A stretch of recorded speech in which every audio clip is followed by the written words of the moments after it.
The Unholy Trinity Podcast. 3 Blues, 3 Opinions, 1 Everton Podcast. Welcome to episode 227 of the Unholy Trinity Podcast, brought to you in association with Sports Social, Europe's biggest sports podcast network, and also Fanatics. Another podcast special from us, a bit earlier than the planned weekend episode, but as we've been saying all summer, Everton have been busy in the transfer market, and our fifth signing of the summer was announced on Tuesday evening, not long before we kicked off against Coventry City. Delighted to say, to give us some insight from an Irish fan perspective from the Irish Football blog, and that is Bill Gaine. Bill, what's your, before we go into the intricacies of Jake O'Brien's game and his rise from obviously where he's from to where he's got to now in such a short space of time, from your perspective, what are your thoughts on the move for Jake himself?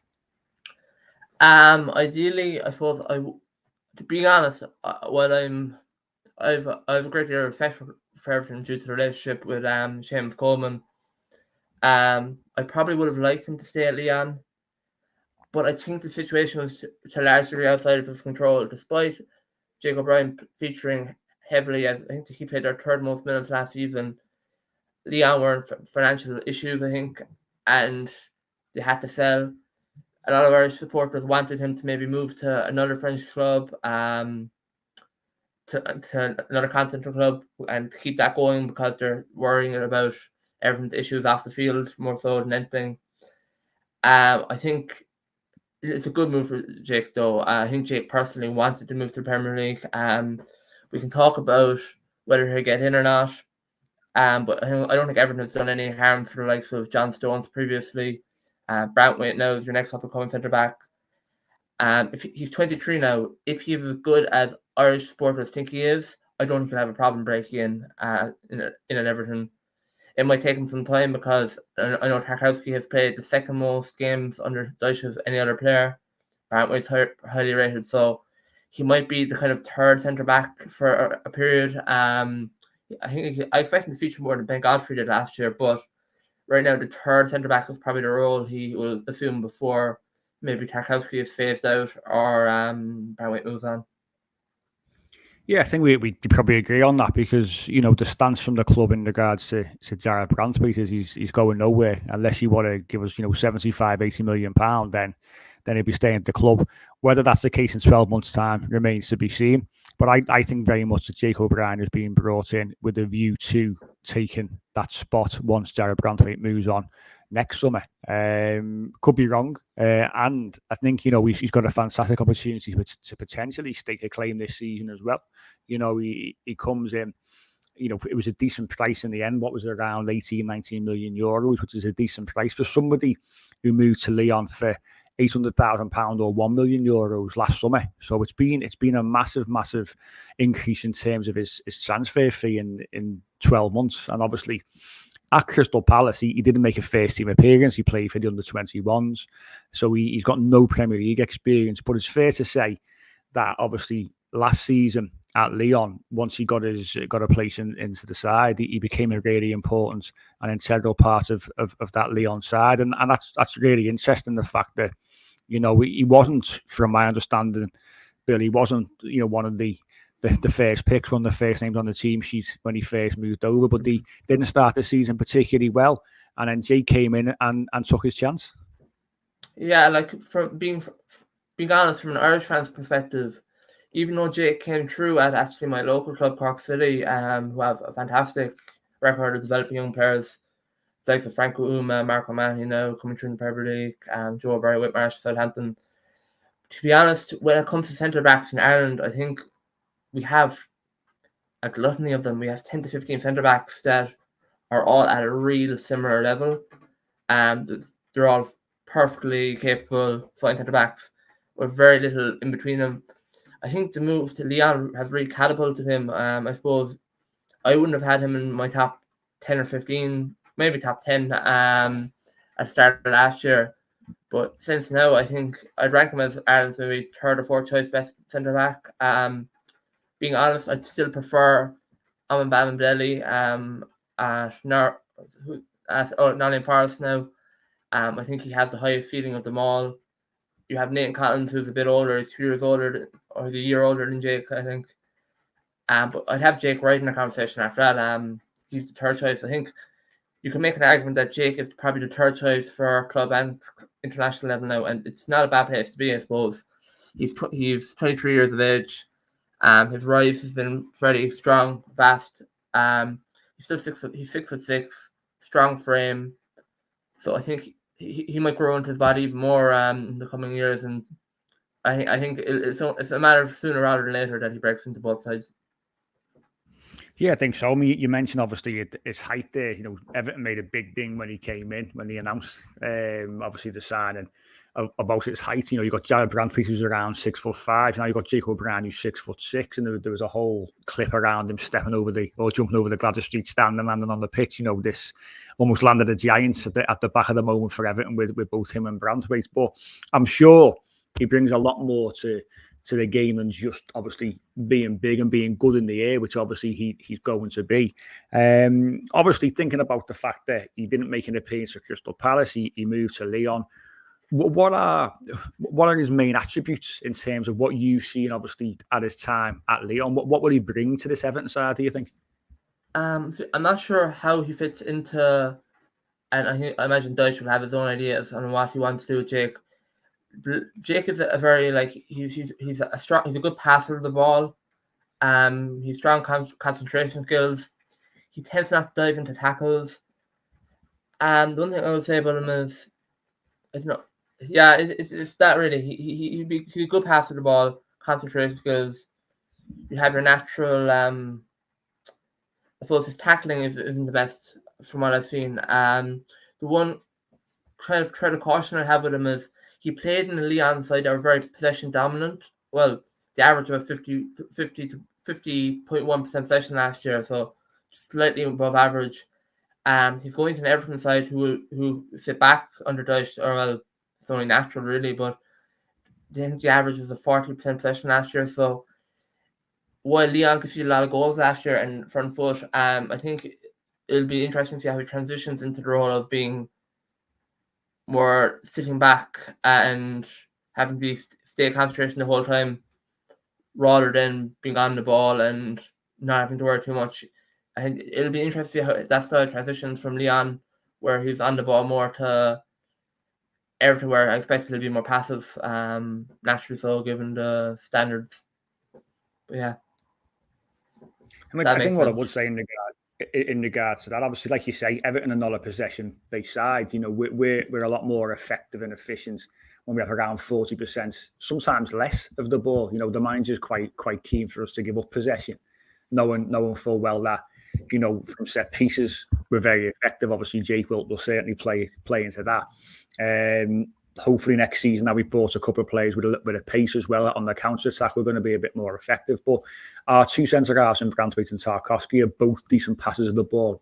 I find, though, Tarkowski quite often will look to switch the play along diagonal ball, which is very good at. So I think Jake will get the chance, I think, to show that range of passing as well, despite obviously us being not having the ball quite as much. But obviously, like you say, the concentration side of things, when you are not in possession of the ball and when you are defending a bit more, it's about being switched on, which is really, really important to this Everton side.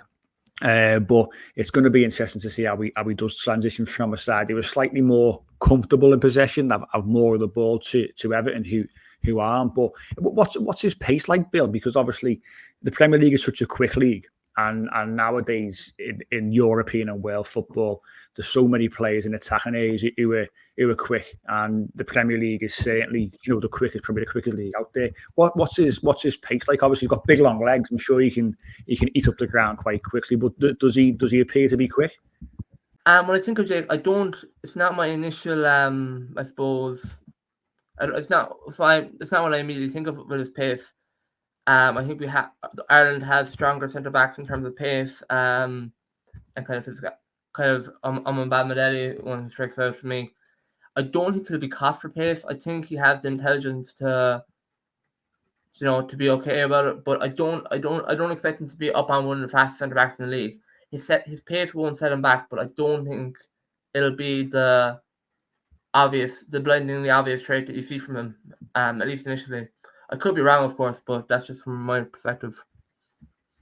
No, of course, and I think that when we'll probably see him get his chance will probably be potentially in the early rounds of the League Cup, when the manager will potentially look to make a few changes. So we'll probably get a better idea when we do see him in a competitive game. We've got a couple of obviously pre-season games, which he may feature in. We obviously Preston, which is this weekend, and also Roma, which is the final home friendly that we've got, which comes up the following weekend. So we'll get a decent look then. But I think when we see him in competitive action, that'll give us a really, really good idea. But as you say, if the intelligence is there, like with Tarkowski, not particularly quick, but as a defender and reading the game, he's very, very, very, very good at doing that. But obviously, the final thing on Jake is what we've seen is he was a massive threat in terms of set pieces. And he scored a good few goals. I think on his interview he said he'd scored 5 league goals for Lyon, which put him second in their scoring standings for last year.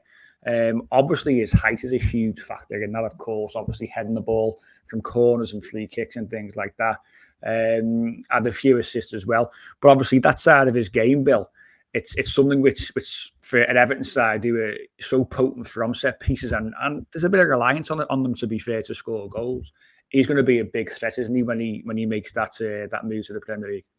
Yeah, I saw a meme going around at the time about when Dyche has the options of Jacob O'Brien 6'6", Tarkowski and Brantwaite for corners and set pieces. I definitely expect him to score a few goals for you. It'd be interesting to see if he is given that opportunity in the League Cup or in the FA Cup.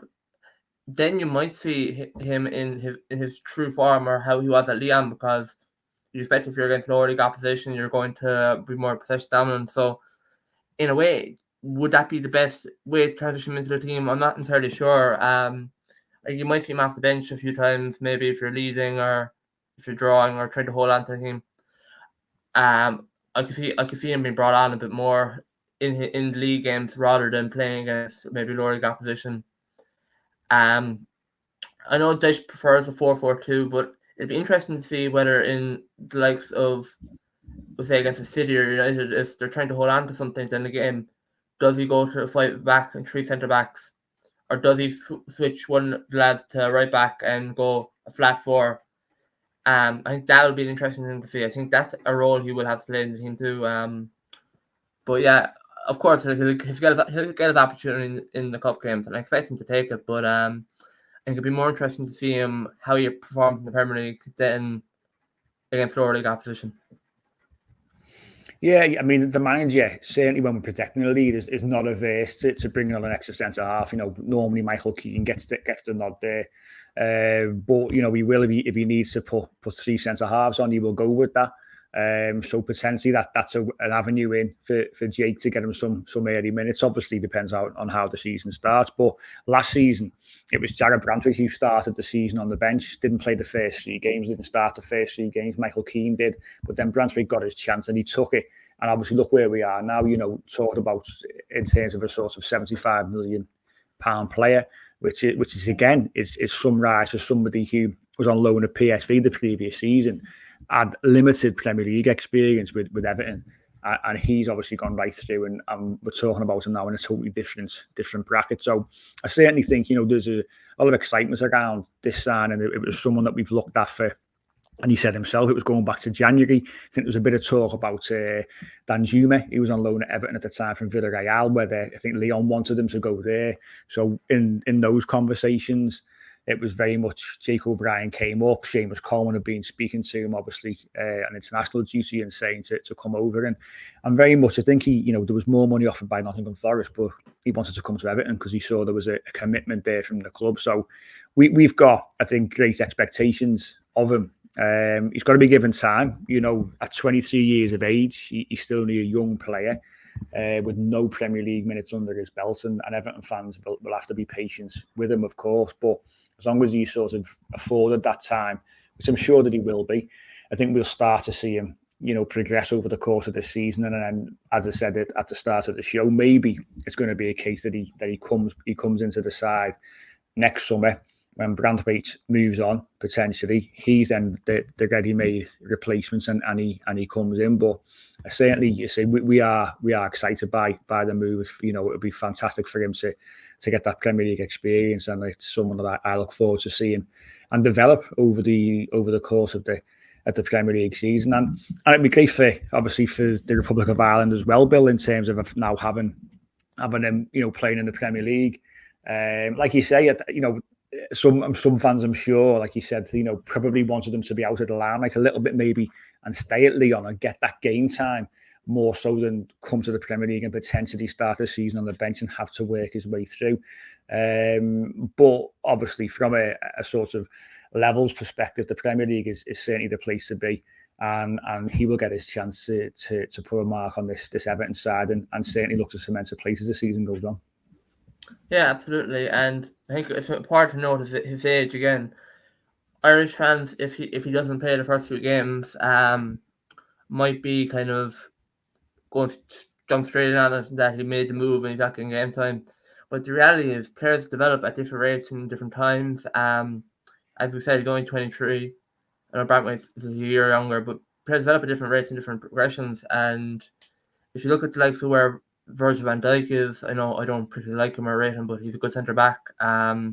Where he was playing at 23 years of age, he was in the Scottish League. You look where a lot of these top centre backs are playing at 23, 24. They don't get their moves, or they don't truly peak until 25, 26, maybe even later. So it'll take time. But again, I don't know about you, I'm a huge fan of Dyche. I liked Dyche at Everton or at Burnley originally. I think under difficult circumstances, he kept you up last year.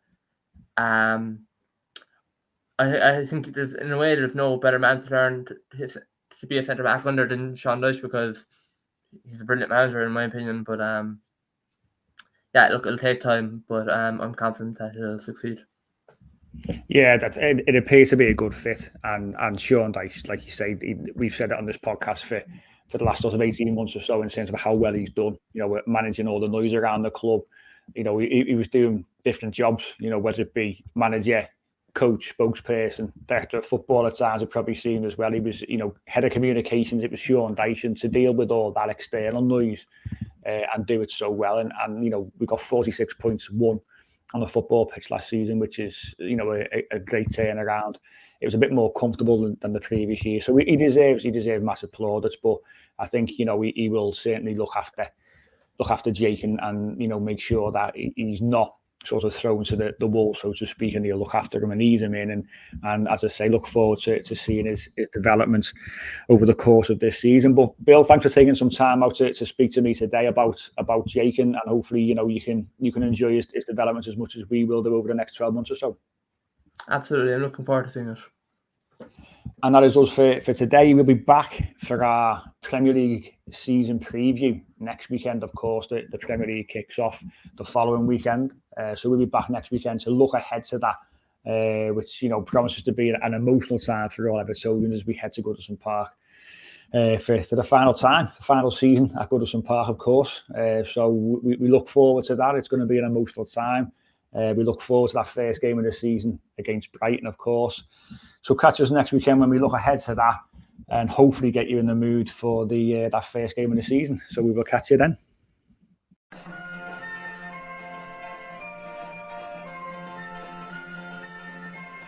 The Unholy Trinity Podcast.